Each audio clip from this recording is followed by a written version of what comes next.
And I'm Horace. And together we are Travels with the Big Guy. We want to address the misconception regarding many seniors that live abroad. Let's be clear, there are a number of seniors that live or stay abroad for extended amounts of time for totally different reasons than what we choose. Yeah, and yes, we have spoken to many of our friends, family, and acquaintances, and trust me, we hear you. Your voices matter to us. Many see our lives abroad and say, "Wow, you're living the dream. On a permanent vacation, traveling the world, hopping from country to country." And yes, while some of that is true, we do travel from country to country. Mm-hmm. We enjoy meeting new people. We enjoy making new friends, learning new languages, and learning about new cultures. All of this helps keep our minds sharp. And we're in constant learning mode. Mm-hmm. Every country, every culture, every language is unique in its own way. We have become somewhat of experts in communication through body language because a lot of countries, we don't speak the language. We get there and it's body language. We smile, we greet people, but it helps us to better integrate in the community. Right. We send home pictures of us smiling in the camera, but inside, we want you to know, inside, there's a whole nother story. There are millions of seniors like us living abroad, not because we or they are on a permanent vacation, but there is a hidden story behind living abroad. It's an untold story that many may find hard to understand. And we worked hard for many years. We set aside money for retirement, and finally we saw the light at the end of the tunnel. We happily retired within months of each other, thinking we could sit back, relax, and enjoy old age. Yay!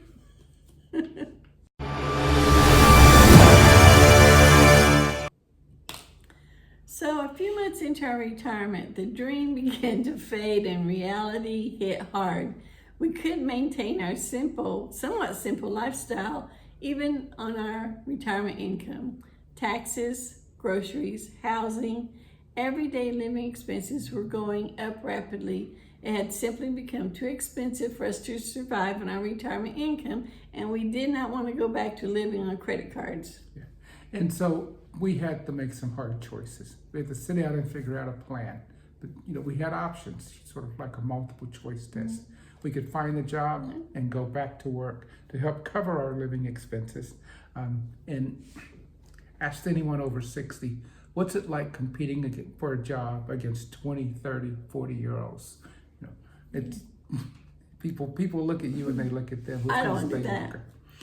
There was a possibility of moving to a more economical city or state, but it would not be long before their inflation would start to grow. Mm-hmm. We looked into senior housing, but if you've looked into senior housing, the waiting list on that lasts for years. And when you're over 60, your years are going down, not up.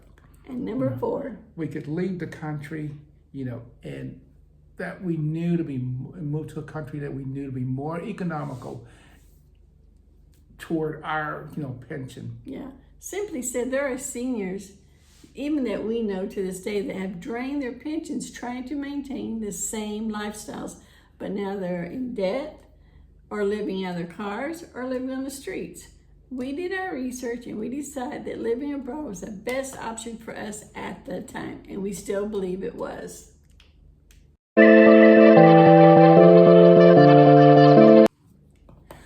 While traveling, we've met people that have left the U.S.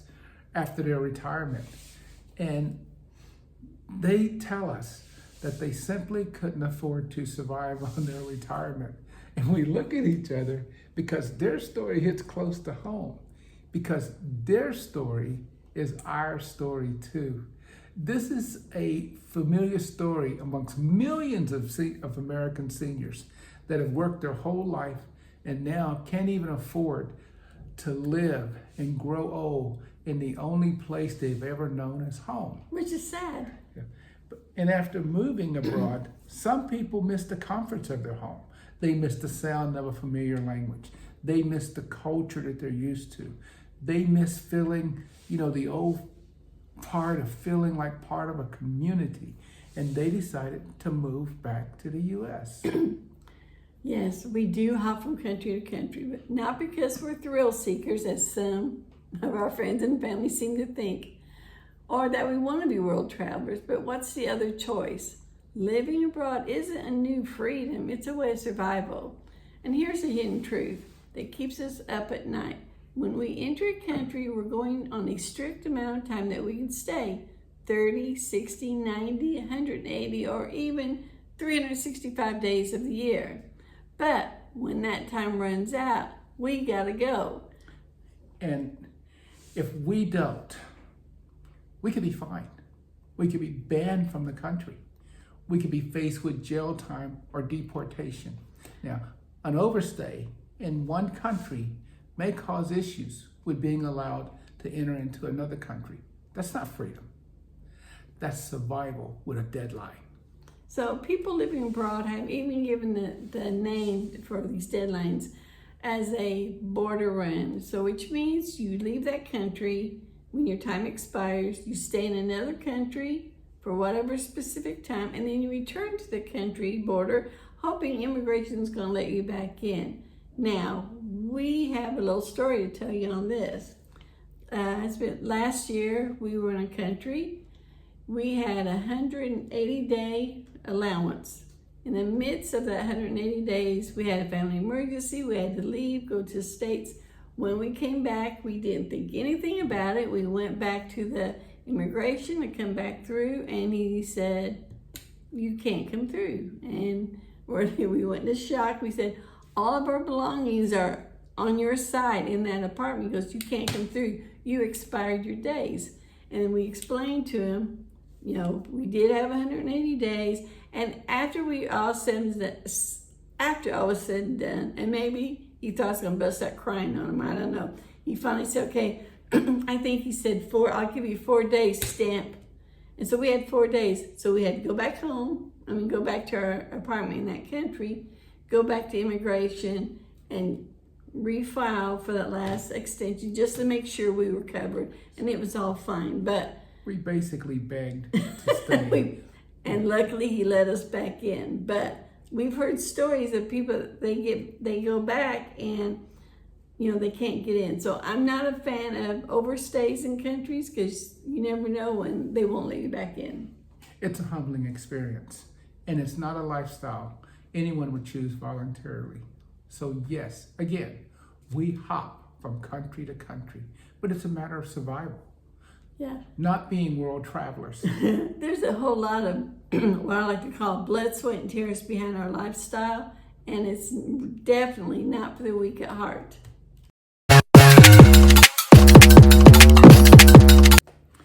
Holly, what do you think keeps us going? Absolutely, the peace and joy that we find in everyday living, meeting with the people, the cultures of the different countries. If we didn't, we would be anxiety-ridden and depressed and probably crying a lot. So we look for the best, and it's worked very well for us. We started out feeling at the beginning that we were running away from something, but our attitudes have changed pretty quickly.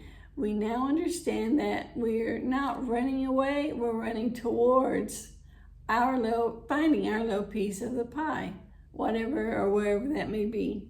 Yeah, and please, don't mistake our smiling at the camera for being at ease. We're sometimes tired, we're sometimes unsure. We miss the idea of having a place to call home, but one we could actually afford to live in. We're not asking you or anyone else to see us as victims or asking for your pity. We're simply pointing out what you see on the surface is not two adventure-seeking seniors looking for the next challenge, but we have chosen a path that feels sustainable, even though it means being thousands of miles away from the country that we call home. Our main point that we want everyone to understand is that seniors living abroad have become resilient, and all of us have adopted to a lifestyle of living in foreign lands. Yeah. So thank you for watching us. I hope this is giving you a little clear understanding of why we did what we did. Keep us and all the other seniors traveling in your prayers. We're all one big happy family after all, and we will see you soon. Bye-bye.